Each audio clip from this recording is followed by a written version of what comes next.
long version is I was born and raised in Hawaii, and so I grew up with like a loving Japanese pop culture, but there's a real East meets West vibe to Honolulu. And so when we were talking about Rhyme City, and I was talking with the Pokemon company, and I was pitching them like this is an opportunity to bridge East and West, and Pokemon sort of this worldwide phenomenon, and I love Blade Runner, and all the excuses to do whatever cool thing. And so we were going to shoot in London, that was the plan, and it was an opportunity to take London, New York, and Tokyo and sort of mash it up together, but in a really gritty, sort of real world, shoot on location, shoot with film way of doing it, and that's sort of how it all came together. And then we took a lot of inspiration from Shinjuku, Tokyo, for anyone who knows that area.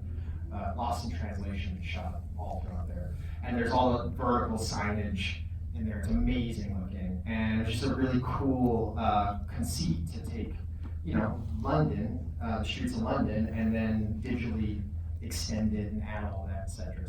There are a tremendous amount of Pokemon in those scenes. I'm curious, like, when you're designing a shot like that, for every Pokemon that you add, is there like an exponential cost? Or is it sort of like, you know what I mean? Yes. It's insanely expensive. Yeah. It's crazy how expensive it is. Just to give you an idea, there's over 800 Pokemon in the Pokedex. Are you guys all familiar with Pokemon? Not just people wearing the Pikachu ones. So there's over 800. We ran out of money at around 54 Pokemon. I mean, it's just crazy. And then we multiplied that all out. But yeah, there's a huge cost to it, and the scenes in the streets, like those big shots took 5 or 6 months per shot to just put together. It's so complex. But those establishing shots really bring you into the city. So did you know how many of those kind of wide shots you were going to be able to pull off? Were you strategic when you could do them? I wasn't strategic at all. We were, that was like the most traditional, old school, midnight cowboy run and gun thing. We took Justice Smith, we were at rush hour London, and sent him 6 blocks away, and then we hid out with this ridiculously long zoom lens from Soviet era Russia that our cinematographer dug up. And we would just fish Justice out of, the world, and we shot a bunch of stuff and walking all over London, and then cut it down to budget, and then we start adding the Pokemon in there. But we surrounded him, like, technically we did it right. Like, there were about 10 background extras assigned to him as like little security people, and they had these, they were wearing these waistbands with these wires and orange balls at the end to get spacers for Pokemon that we could put in later in post. You shot on film. It's unusual to be shooting on film nowadays. It's selective. Did that add a lot to the cost, and was there any fight with anyone to be able to shoot on film? Yes. I mean, when you say the word film to a studio, they respond and call you an asshole, like almost immediately. It's like the most terrifying word to utter now. And it was a huge fight, and it is more costly. It is, but I think like sometimes the costs don't represent the upfront cost and what you save in the end by having the look of film that I'm always chasing with these digital cameras. I think it works out in the end, but it is a tricky thing to fight for, and we had to fight. Like we really had to fight to get it on film. Sorry, are there kids in the audience before I use foul language? There are a few. I'm so sorry. I apologize to you and your parents. I will say this. I think it was a late night screening. Kids are excited. I have kids too. I apologize.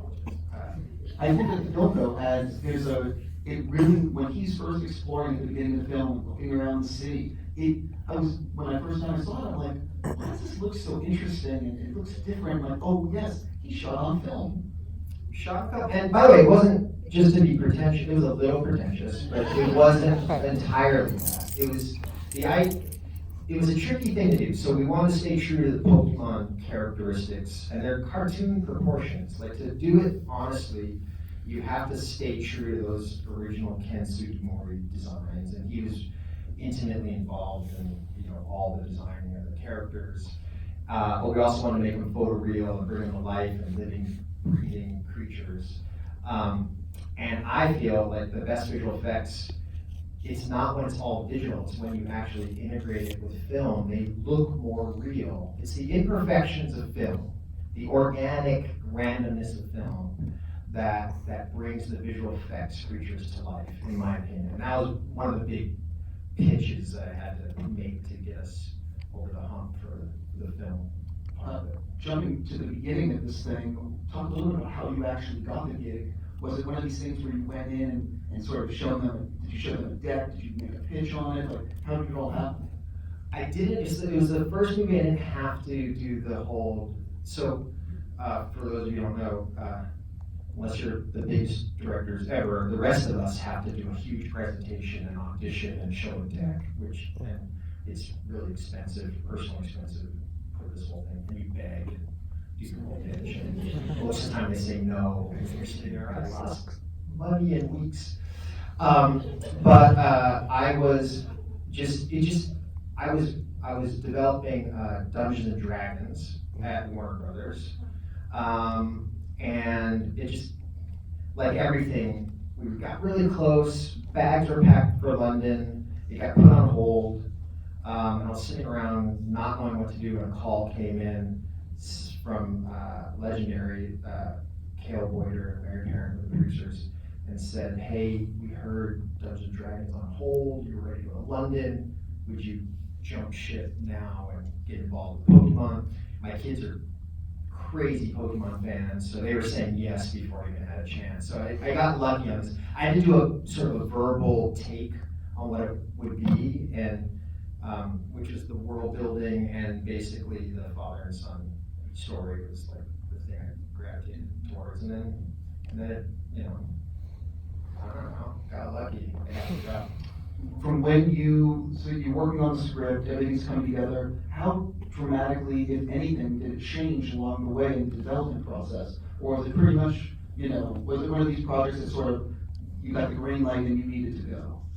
It was a project, I got the green light, and they were like, pack your bags, we're going. A year later, I hadn't left. We were still developing the script, so it was a long process I was actually, the first thing I did was get on a plane, go to Tokyo, and meet with all the Pokemon people, the president of the Pokemon company, and all the different divisions, and just trying to immerse myself in that. And this is based on this Detective Pikachu game that they were developing at the time. So that was going on in parallel, and they were sharing the game script, and we were trying to get our arms around all the characters. So it was a busy year of just getting this thing on its feet and making sure, we did it right and got the blessing from all the different facets of the Pokemon company. What is it like working with a company like that is obviously this is their whole world? So how much was it in terms of having to show them everything? What is it like? Are they watching dailies? Are they giving you constant feedback? Or how much freedom do you sort of have to maneuver? Yeah. Freedom's not a good word on a movie like this, but they're heavily involved. They care deeply, and they're awesome. We share the dailies, but I share dailies with who knows who watches the dailies these days. It goes out on the cloud, and everyone's watching it. But they were very involved with just during the script phase, making sure we were staying true to the basic set pieces of the game that they were developing, and then the Pokemon characters, and making sure the moves were working and that we didn't break their universe. And then they were on set reading the signs in the background. Like there's a whole team of them, but they're really sweet and great. And it's the thing I love about Japanese culture. they're perfectionists in the best possible way, and they really care. It doesn't matter what their career path is, they take it so seriously and put a lot of care and finesse and elegance into what they do. So it was kind of turned out to be really good. I think you mentioned there were 54 Pokemon in the movie. That might not be totally accurate about that, but something like that. Were there certain Pokemon that was sort of, where's the line of the Pokemon company saying, these are the Pokemon that are going to be in the movie, and then you saying, these are the few that I want, and, because obviously, look, there's going to be some merchandise involved in this movie, and so I'm just curious how that all factors in. I don't know about the merchandise. I'm sure that is a big thing. I was spared having, I wasn't exposed to that part of it, which I'm sure is massive. But yeah, I had to basically, you know, have my day in court on a lot of Pokemon. There's a lot of first generation Pokemon we want to get in for, right? Or else you guys show up. I learned very quickly that Pokemon fans are now in their late 20s and early 30s and they're very serious about Pokemon. And I wanted to make sure we connected to the nostalgia of what people grew up on. There's certain Pokemon that are inherent in this Detective Pikachu game. And then there's there were ones that we targeted that we really wanted to get in. Psyduck was one that sort of baked in, just because I personally identify with Psyduck. Right. And then the Mr. Mime thing turned into be like this whole insane. Oh, I love it. Like big bow down. I actually had to do a deck for Mr. Mime just to get that thing in, which consisted of a screen grab of the scene in Seven, and then we painted over Kevin Spacey with Mr. Mime, and then it was the shot of Brad Pitt with his hands and his head in his hands, and then we put Pikachu there, and I had to explain via translator to the president of the Pokemon Company why this would be funny, and he was just like, Seven, very, very dark. It's like, no, it's just a screen grab, I don't have money to paint, whatever. And so that took months. Man. And literally to the point after we shot it, I was convinced it didn't work. I tried to cut the scene out because I was like, this is so weird. And the producers are very nice about saying, you're an idiot, put it in, and that was Nice. Did you guys like the Mr. Mime? That scene plays really well. Yes. Now that cannabis is legal in California. Let's talk about Easter eggs. Are there any that fans should look out for? Are there any that the animators put in that they haven't told you about? Well, how would I know? I hope not. I hope I know about all of them. There's a lot of Easter eggs in there. Things that are Pokemon specific and, probably obvious to many of you. There's things that are not Pokemon related that I just thought was hilarious that it even made it this far into the movie. When they walk into the apartment, there's a particular movie playing on the screen. For anyone over 40, maybe? Home Alone. We've all seen Home Alone. We've all seen Home Alone. Okay, so that just, I don't know how that happened, but somehow we got that license, and that was hilarious to us. There's tons of Pokemon-specific nods. There's statues of legendary characters in the background of the penthouse apartment. There's all the trinkets on the desk that people can figure out. There's really deep dive stuff. If you take the Pokemon, and the animators are really brilliant about finding all the classic poses of Pikachu, for example, that you don't notice when it's running, but if you start to freeze frame it, he'll hit some of these really classic Pikachu poses that are pulled from the original model sheets that the Pokemon Company created for the anime shows. And there's tons of stuff. There's little nods to movies I love. Like Akira was a big deal for me growing up, and just the opening of Akira, the explosion is, we copied it basically. thing with YouTube sort of places everybody. I'm curious what you learned. Did you do test screenings, and what did you learn from them that impacted the finished film? We did do test screenings. I don't want to share with you what we learned. We learned what not to do most of the time. Was there any big change that you had, when you're watching it in the editing room, you don't really notice it, then test screening sees it, and you're like, oh my god, how did I not see that? Yeah, for sure. I mean, a lot of it is, like the big takeaway for test screenings for me is always pace and, the comedy level, but there are a couple off-color jokes that Ryan did, because we improv a lot. Like the whole movie is just a big improv session of just I love improv, and he's so brilliant at it. And Justice was game, and just in the post side of things, I go back to Ryan and chase him all over the world with the microphone, this ridiculous facial capture helmet thing that I put on his head. And he would just riff lines, and we'd come in with like 5 alt jokes per line, like just to get the banter going. And he, after about 10 minutes, he'll start to quickly dive down the hard R path. And it's like, and it's so funny. And you're just sitting there going, could we get away with that? And we did try one in a test screening, and it literally brought the house down. But then in the focus group thing, parents were like, we hate you for that. Like, I didn't want to have that conversation with my child yet. They're not old enough. And it was, the studio was like, please. Birds and the Bees? I'm not telling, there's a kid in the audience. What? I don't.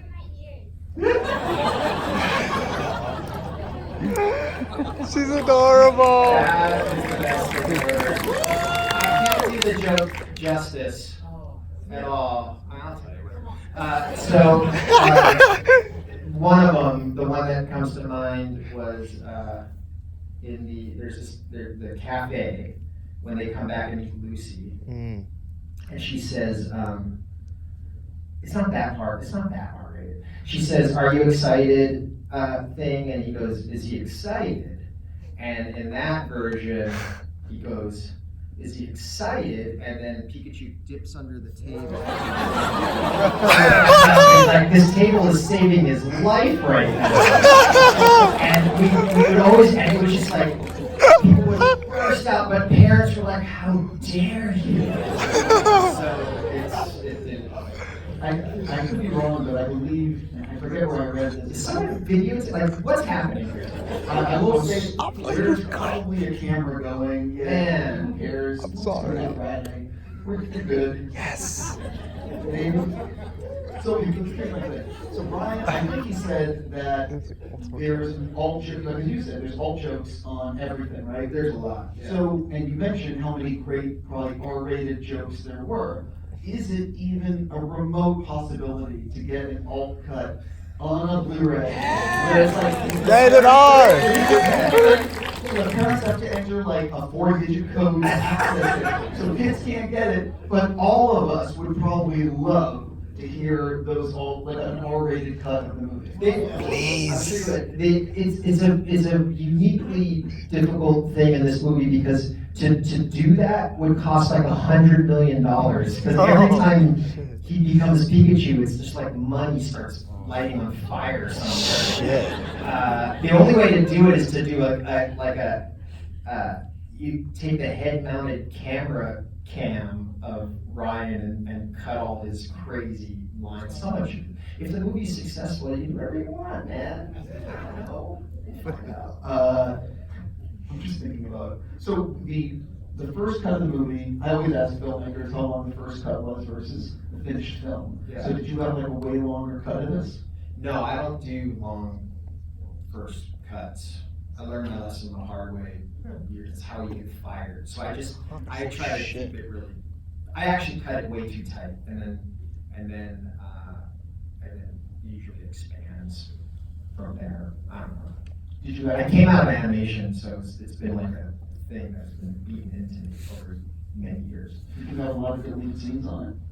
We do. We have a lot of deleted scenes. We have a complete alt first act thing. I think we're putting that together for the iTunes Extra or whatever you call it now. So we're throwing in everything we can, but it's hard with the visual effects. There's not a lot of you have to commit to scenes in order to put it into the machine for all that animation to come through. So it's not like a normal traditional film in that sense where you can try a bunch of different cuts and it ends up on the cutting room floor. You literally, when you turn these things over, you're committing to tens of millions of dollars. You just have to go. I think a lot of people don't realize the intense nature of editing. So, for example, when did you wrap this movie, and how long was your post-production process? So we wrapped in June of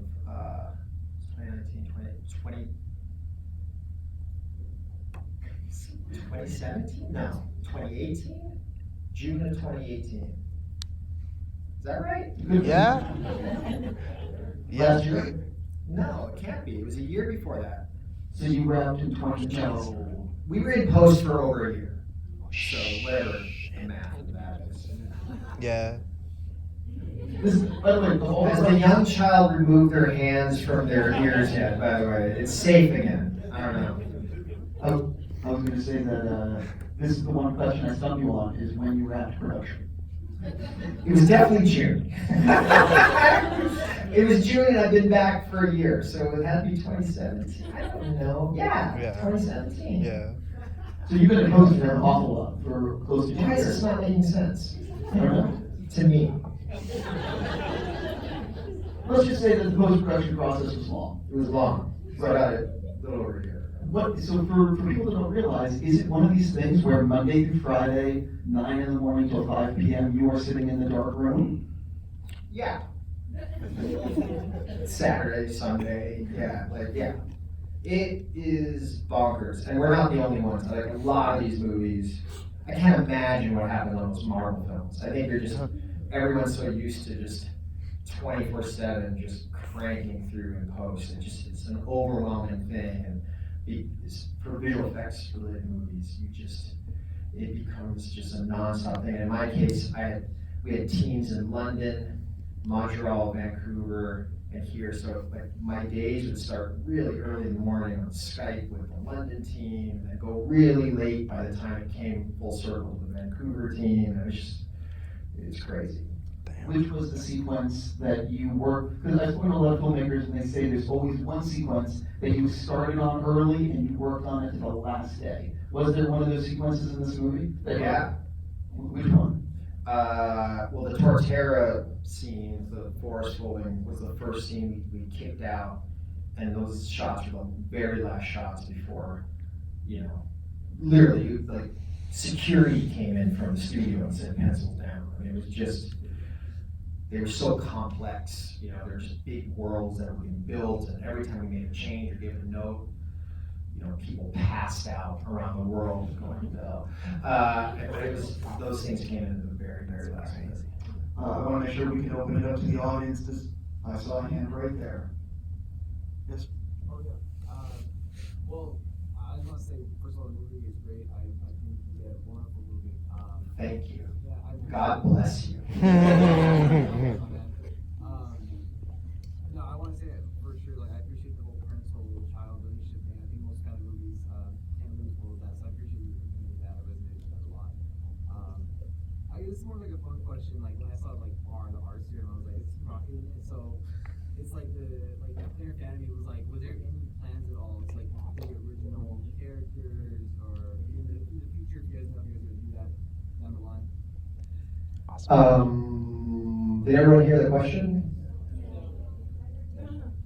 He's asking, basically, are there any of the original characters from the series, like Team Rocket, Team Rocket. that were planned in this movie or planned for the future? Right? I can't. How do I diplomatically work my way around this question? Well, here's half the answer. The Pokemon Company really wanted this to be the Detective Pikachu game, which was a game script that they had. So we were working off of that, and that had a very defined set of parameters that we had to be in. And Rhyme City's like their new region. And then we worked in little connector things, like there's a mention of the Kanto region. Mewtwo's in the movie. Like there's a million nods to the Pokemon first movie in there. So it's part of the overall universe, which means all those characters that exist. This is part of that universe. And then, so everyone who's worked on the film and is a fan as well is laying enough pipe so that there's a possibility of that. But you know, it would have to be a future thing, and this movie would have to be successful enough to, you know, justify it. But yeah, so we are plugged into the universe in a way that's been checked and double checked that it all kind of works out. Is that a good answer? Yeah. Without getting fired. I think the answer he can't say is it's called sequel. Possibly. Maybe. Right there. Yes, my name is Juan. When will we have the second part? What? When? Doesn't even care about Yeah, it. I can help you on this one. If everyone goes to see this movie this weekend at the theaters and around the world, then it will probably be pushed forward very quickly. That was a very good answer. I've done this once or twice. Right there. Yes, I've been really anticipated for this movie for a while, so thank you so much for making finally a good video game movie. Like, Oh, thank thank you. you. We're better than whatever the content is. Don't bag on that movie. That's not fair. I know a lot of those guys, but thank you. Yes, if you weren't gonna cast Ryan Reynolds, who would you cast? Well, if it wasn't Ryan Reynolds. Mhm. God, these are difficult questions. It always was Ryan Reynolds early on. I'll tell you why.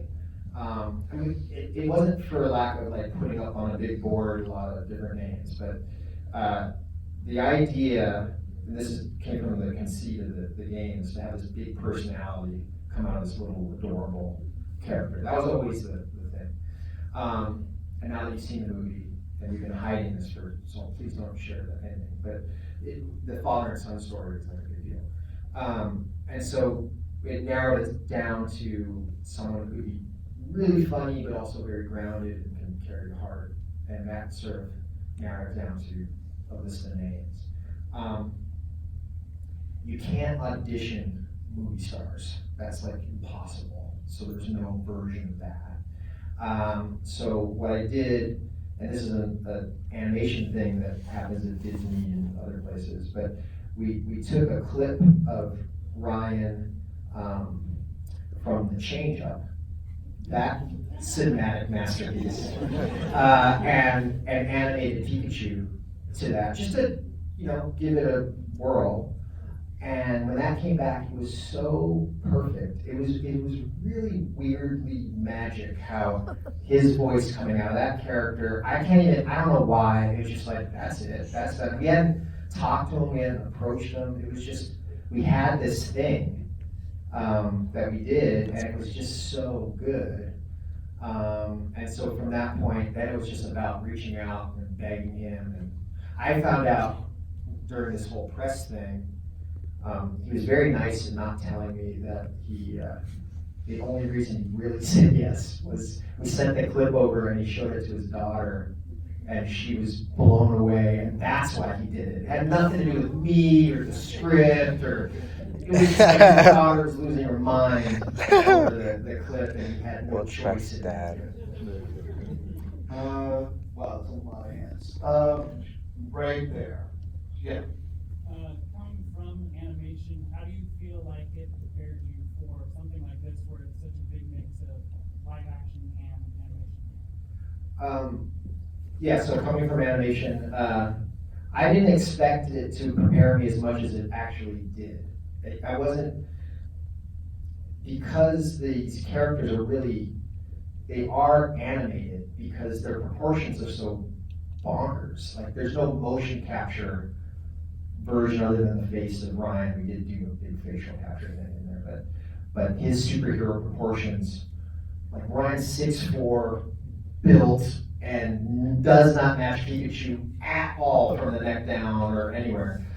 So a lot of these characters, to be true to form, it was a heavy animation job, and that year of post was cutting during the day, but in the mornings and the evenings being on Skype sessions with big crews of animators and just doing what I used to do back in the day on animated movies of just, we'd act it out, talk through the characters, then they would block animate it, and then, I'd give notes on that and draw like horrible drawings over their beautiful work.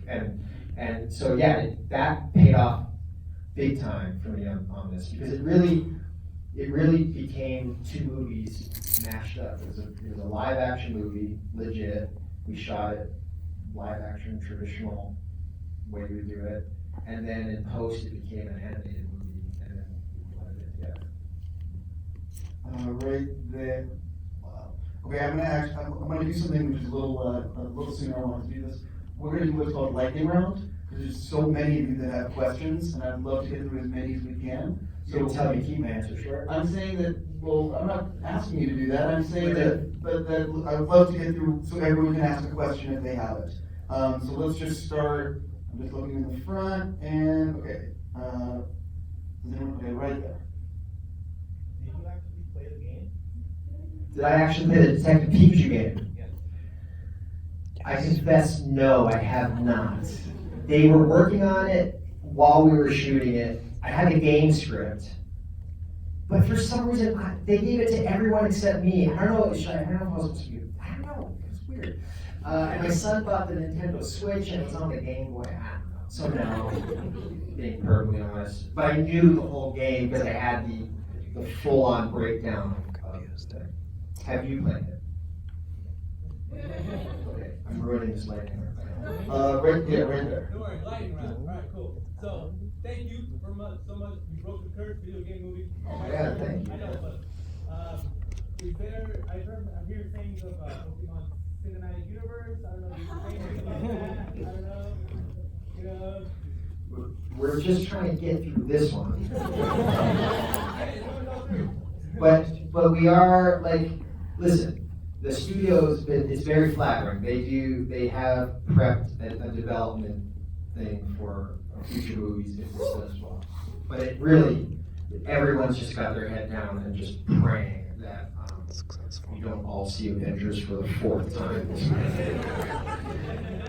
I mean, it's true though. Listen, I'm sure the Pokemon company would love to make more movies and extend this and do more. And it really, again, it's so obvious, but it's just about people coming out to see the movie around the world. That's it. That's it.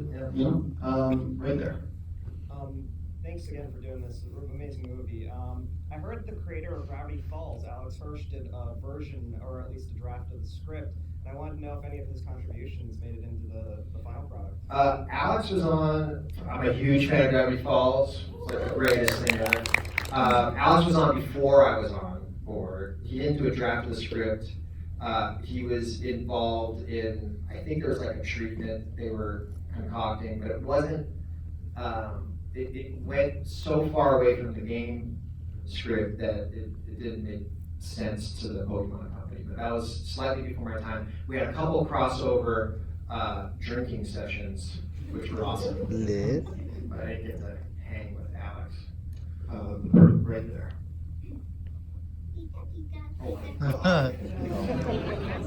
No, do it.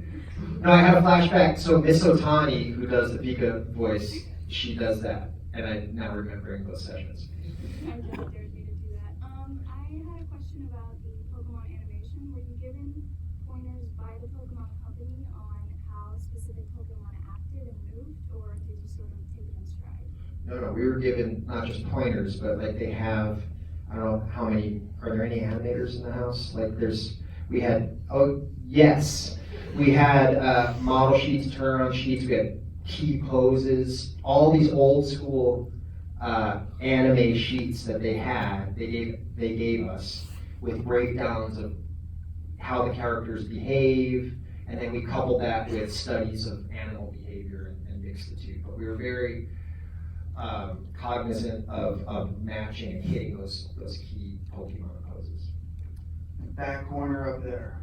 Yeah.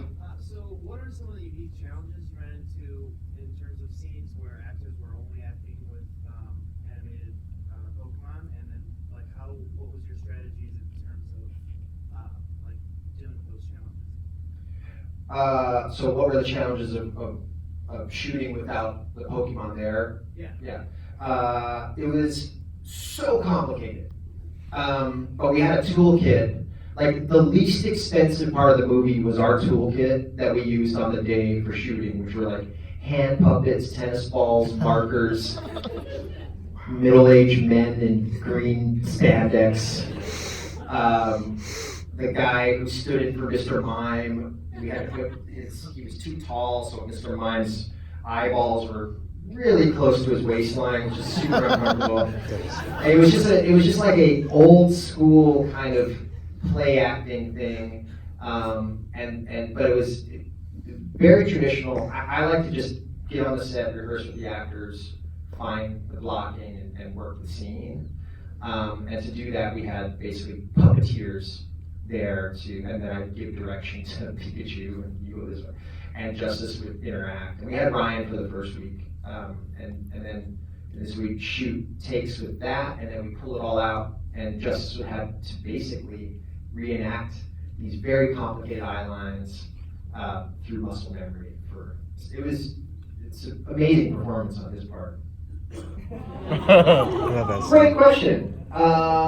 And we were feeling like there was a real dip, and we wanted to kick off the third act, and we had like the makings of a joke way back of Pikachu at a bar, drunk, singing the theme song, but I couldn't figure out how to get that in, and then when he was on the bridge, it was like, oh, let's put it in there, and it just kind of became that thing. But it was also, we wanted, for hardcore fans, we wanted to put something in that would, pop. Right over there. So I know you're not quite out in the woods yet, but if you look back at your experience making this movie, what is a fond memory or kind of just a moment that you compartmentalize this whole experience into? There's so many moments. I have a lot of fond memories shooting the movie. It was a great crew. We all became very good friends. But I think the thing that encapsulated the experience the most was the scene where Mewtwo, where he finds Mewtwo in that ravine. That's like a location in Scotland that's like impossible to get to. It was like a military operation. I was waist deep in waders. There was a crane dropping the camera crane down in there. It was super dangerous. And I remember and we're shooting on film, which was like, that's when I was almost literally gonna get fired because they couldn't believe we talked them into it. And then it started raining and there was a flash flood and we had to get evacuated out of there and we weren't finished shooting. And I just remember that moment going, oh, is this really happening? This is really the feeling of how complex this movie is. But then we went back the next day and got it all. But it was that moment of being rescued by a bunch of guys with boats and being taken out of that location. Right back there. A quick two-parter. So, you mentioned a lot in the film. So, one was were they ever going to be in the film? And is there an estimate of how many coffee cups you could Well, I'll do the easy one first. The coffee cups, I just kept throwing them in until we just ran out of room in the scene. I drink an enormous amount of espresso, and so that is a selfish ad on my part that Pikachu is like a coffee addict. But so no, there's no count. Maybe you guys can help us out. But there's a lot, and he should not be alive. He drinks. And then what was the other one? Mew. Yeah, there was a scene that was scripted that never quite made it. That explained it was the archaeological dig site where they found the new eyelash. that was gonna make it in, but we never got that far. We had to bring it all down. That's as far as we got with Mew, his eyelash. Right there. I'm an intern at Warner, and 5 years ago I did a short film in the lot, which was like a Pokemon pitch. Really? And when the news came out that Legendary was working with Universal, I was sort of bummed, and I emailed the president of Warner to try to get the release at Warner. And so I was just wondering, when the news came out that the movie was going to be released by Warner, what did they help with? How did it go? On the Warner side? Yeah. You know, I was distanced from that. So the movie started at Universal. I went off to London. By the time I came back, this is a boring story, but basically Legendary moved their deal over to Warner Brothers. There was no other reason besides that. They were just moving their deal over to Warner's, and they just felt it'd be easier to slide everything over to Warner. I wish it was a more exciting answer, sorry. Right over there. Is there a kind of a film that has an after credit scene in it that you guys could figure out? Well, like, An after credit, like a Marvel thing. I want to pause on that. Are you, because nowadays everyone loves the after the credit scenes. Did you guys have that debate? No. We were like so exhausted just to get to the end thing. And we didn't, honestly, we weren't thinking beyond this movie we just weren't. We were just trying to get to the end and get contained. And, you know, what ended up becoming all the effort in the end was the end credit, the main on ends, and trying to get, you know, the classic old school Pokemon end credit thing just as a nostalgia play back. But no, we didn't have one of those. Right there. Is the opening shot filmed at the Disney Ranch in Santa Clarita? Yes, sir. Drunk history was going on right around the corner. Right there. I know everybody asked about Team Rocket, but I'm curious, especially since someone mentioned the theme song to the Pokemon TV show. Does Ash Ketchum exist in this universe, or is the Pokemon show kind of a popular show in this universe? Oh, that's a good question. I didn't even thought about that. I mean, I've wrapped my head around some serious debates about Ash Ketchum, and I don't know if it's a show within a show. I can tell you as far as we got, which is we are part of that universe, therefore he exists. We just, and to this day, I don't have the answer for it. We don't know where we are in the timeline of the universe yet, and they are very protective about Ash Ketchum. Like, they didn't want us even putting like a red baseball cap on Justice. Like so they're protective of it, but we know we all exist in the same space. I think this is actually going to be the last question because it's gone. I don't know what time it is, but it's at least. Okay, right there. Sure. So, This better be a good one. yeah. So when you're, shit. When you're designing this world, right? It's for the fans. I think the fans will love it. But when you're designing it, do you take in mind the people that are not familiar with the Pokemon world, and how are you going to make this world available and accessible to them to follow or to understand? I mean, it's a great question. We don't know the answer to that until the movie comes out, but I'll say this. I mean, we talk about it a lot, and it's one of those things, and this is a bigger question I ask myself just nowadays in movies, and where we exist in movies and these all-audience films. And this is just my opinion, but if you make a movie for everyone, you end up making a movie for no one. And so the choice for us was like, thanks.